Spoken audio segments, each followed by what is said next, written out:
ఈ పేదల కళ నెరవేరాలి అంటే రోజుకు 18 గంటలు పనిచేసే మంత్రి ఉండాలి అని అలా కష్టపడే తత్వం ఉన్న మీ పొంగులేటి సీనన్నను గృహ నిర్మాణ శాఖ మంత్రిగా రెవెన్యూ శాఖ వారు అడగలే. మీకు ధరణి దయ్యంలాగా పట్టుకున్నది. ఈ దయ్యాన్ని పొలిమేరలు దాటించే వరకు తరమాలే, ఈ కొరివి దయ్యాన్ని పాతరెయ్యాలి అనంటే భూభారతి తేవాలి. భూభారతి తేవాలి అంటే ఒక రైతు బిడ్డ ఉండాలి అని పొంగులేటి సీనన్నను రెవెన్యూ మంత్రిగా పెట్టడమే కాదు, పేదవాడి కళ నెరవేరాలి అని అంటే గృహ నిర్మాణ శాఖ కూడా వారే మంత్రి ఉండాలి అని ఢిల్లీలో సోనియా గాంధీని, రాహుల్ గాంధీని, ప్రియాంక గాంధీని, మల్లికార్జున్ ఖర్గే గారితో మాట్లాడి నేను ఈ 2 శాఖలు పొంగులేటి సీనన్నకు బాధ్యత ఇచ్చిన.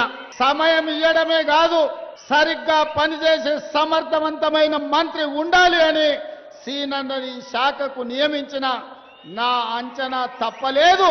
ఇవాళ భూభారతి ద్వారా లక్షలాది మంది రైతుల సమస్యలు పరిష్కరించడమే కాదు, ఇవాళ దాదాపుగా 4.5 లక్షల పేదవాళ్లకు ఇందిరమ్మ ఇండ్లు నిజమైన లబ్ధిదారులకు ఇవ్వడానికి ఇవాళ పక్కడు బందీగా ఇందిరమ్మ ఇండ్ల కార్యక్రమాన్ని అమలు చేస్తున్నాడు అంటే నా అంచనా తప్పలేదు. ఢిల్లీ ముందల నేను తల వంచుకునే పరిస్థితి తీసుకురాలేదని చెప్పి నేను గర్వంగా చెప్పదలుచుకున్న. మిత్రులారా,